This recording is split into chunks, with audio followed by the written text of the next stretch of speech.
Welcome to the classroom. Please like, share, and subscribe to our channel.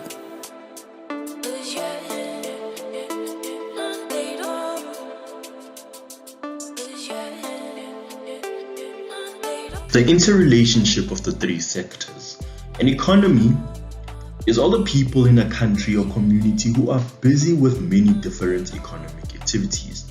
They will work, buy, sell, manufacture, and pay taxes. Everybody who works takes part in one of the three sectors of the economy. The primary sector will supply raw materials to the secondary sector, which will be used in the manufacturing of goods.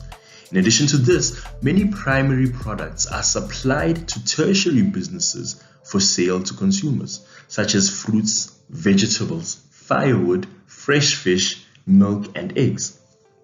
In the secondary sector, they will supply the primary sector with much of the equipment and consumable goods which it will need to carry out its business operations. An example of this would be factories which produce fertilizers and pesticides that farming operations will use in large quantities. Equipment and explosives for mining in the primary sector comes from factories, which are secondary sector industries. Consumer goods produced by the secondary industries are distributed to consumers by the tertiary sector businesses. At the same time, the secondary sector industry gets its operational goods such as stationery, water and electricity, legal advice, and banking services from the tertiary sector industries. The tertiary sector will get everything it markets to consumers from both the primary and the secondary sector industries. In addition to this, the tertiary industries will supply primary, secondary, and other tertiary industries with goods and services which they will need to carry out their business operations. The role of the three sectors in the economy.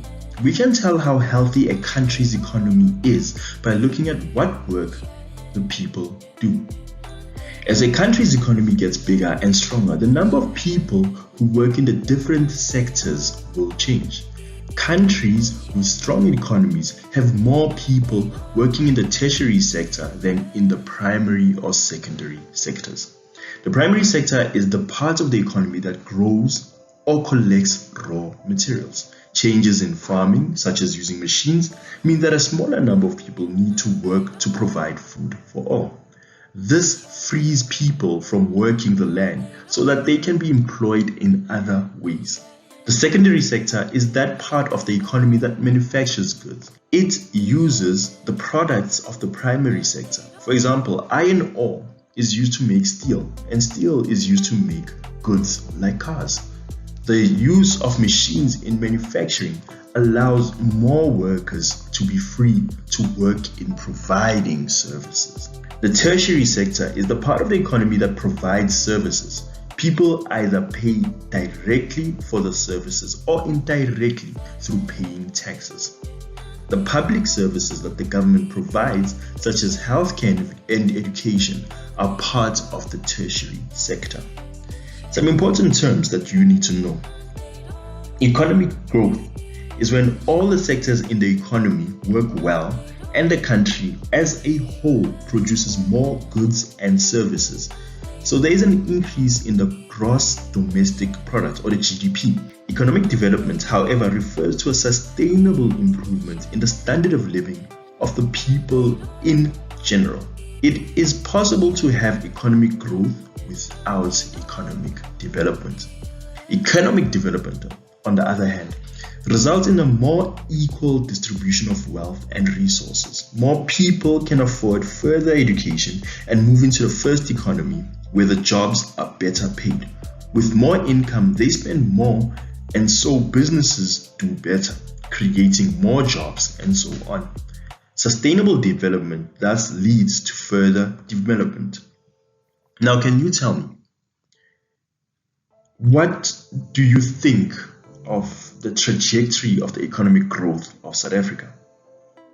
And not only that, do you think that there is sufficient economic development happening in South Africa for you or anybody else to, at one point in time, have a good paying job? What do you think?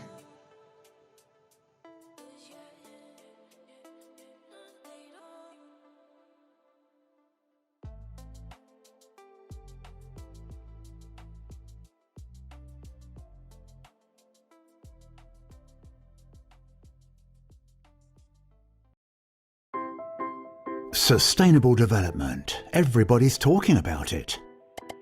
But what do those two words really mean? Let's take a couple of minutes to see what sustainable development is all about.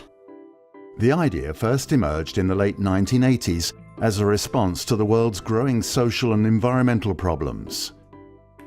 With globalization, the inequality gap between rich and poor countries is widening every day, and the projections for population growth are alarming.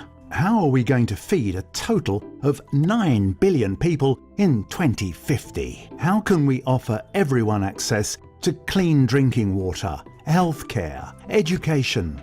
How can we protect biodiversity and take concrete action against climate change? How can we make sure that industrial development means progress for everyone? The proposed solution was a new kind of development, or rather a variation of the traditional model called, quite simply, sustainable development. The term was officially defined in 1987 as part of the preparations for the Rio Earth Summit. Sustainable development is development that meets the needs of the present without compromising the ability of future generations to meet their own needs. Does that sound a little abstract to you? Let's put it this way. Sustainable development means that growth must be accomplished with respect for nature and humankind. And where is sustainability achieved? Right here at the crossroads of economic goals, social responsibility, and environmental protection. Now, are you wondering whether a company can combine respect for the environment, social equity, and commercial success? Well, the answer is yes. Not only that, but sustainable development creates value. Here's how. Upgrading production tools to use less energy and water is good for the environment and for the pocketbook. Offering eco-designed products and packaging that use just what's necessary saves materials and reduces shipping costs. Paying attention to employees, improving their quality of life at work, and helping them develop their skills all serve to strengthen their engagement. And stronger employee engagement means better overall performance. Creating products that are accessible to the world's poorest populations means opening new markets, the ones whose populations are going to grow the fastest between now and 2050. Monitoring the working conditions offered by suppliers and subcontractors means minimizing risks that could damage the company's image. As you can see, sustainable development affects just about everything. More and more companies today understand that they have important economic, social, and environmental responsibilities and are committed to making a difference. The ones that seize this opportunity to create value will find that their success is, in a word, sustainable. Thank you for joining us in this lesson. If you learned something, give the video a like, share, and subscribe for more great content.